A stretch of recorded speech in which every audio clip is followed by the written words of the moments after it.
In this video, I'm going to show you what a bell siphon is and how it works. A bell siphon consists of three parts. It's really just two parts, but for a media-based system, we have a third part, which is the media barrier. To make a bell siphon work, you need two out of the three. You have the standpipe and the bell. The standpipe that I have is a 3/4 inch, and the bell that I have is 2 inch. How it works is this standpipe sits in the bottom of your bed, and it will be the main drain for the tank. What happens is the water level will rise all the way up to the level of this pipe. It'll start to pour in inside of the bell, because the bell is going to be sitting on top of it. When the water starts to pour in, there will be some air and mostly water while it's pouring. Once it locks away that gap of air and it's just a straight flow of water, what will happen inside the bell is it'll create a suction. The suction will be placed on these bottom holes at the bottom of the bed. So the way the water flows is going to be up and down. So it's going to ride up the bell and down the standpipe. So assembled, this is just removable. Both pieces are really tripping over my words. Removable. One thing to note is the cap that you place on the 2-inch PVC or 3-inch or whatever size that you do for the bell. The cap has to be completely airtight.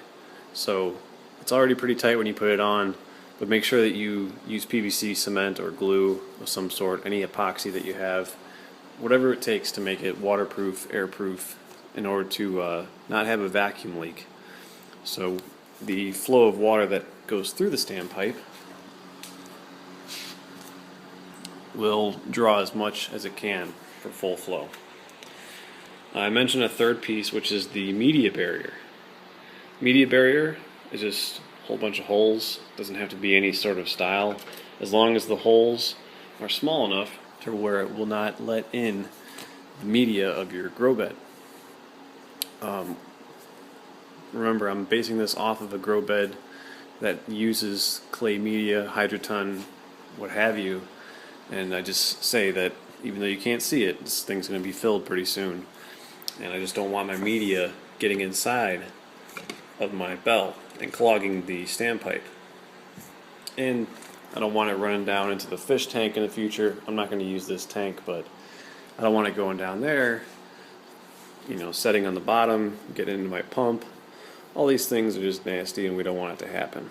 So I'm going to piece this video together. I'm going to start filling up the bed with our makeshift pump. It's really just a hose. And once the water level rises, and I'm going to keep this out, once the water level rises high enough for the standpipe, I will place the bell siphon on, just so that you guys can see it illustrated, and you'll see it operate. Testing the bell siphon. What you see in front of you is the standpipe. That's the center. That is actually going to drain down through the bottom, and we're going to run it out our little hose there, and the bell. When the water reaches the top of the standpipe, it'll rush down through, but first through these bottom holes of the bell, which sits on top.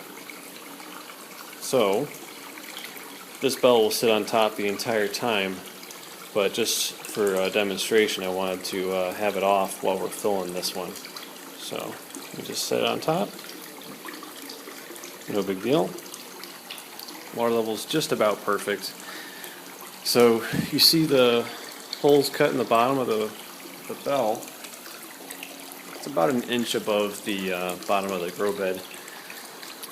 So the water's going to rush in there whenever it drains.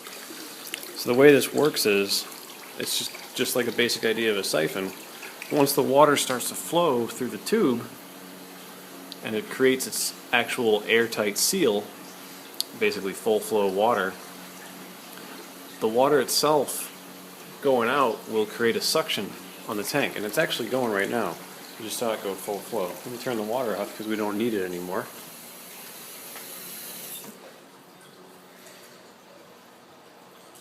A little test setup here. It's a lot of fun. We just have our water running out. I bypassed our test sump for this demonstration, and it's just going to drain the whole tank down until it reaches, you see the 3 cuts there, that top cut, because that's going to break the suction. Now, once air gets into the bell siphon, no flow of water will continue, which is why the cap on the 2-inch pipe has to be completely airtight. Although it's removable, we just need that area to be airtight so that it keeps that vacuum throughout this whole draining process.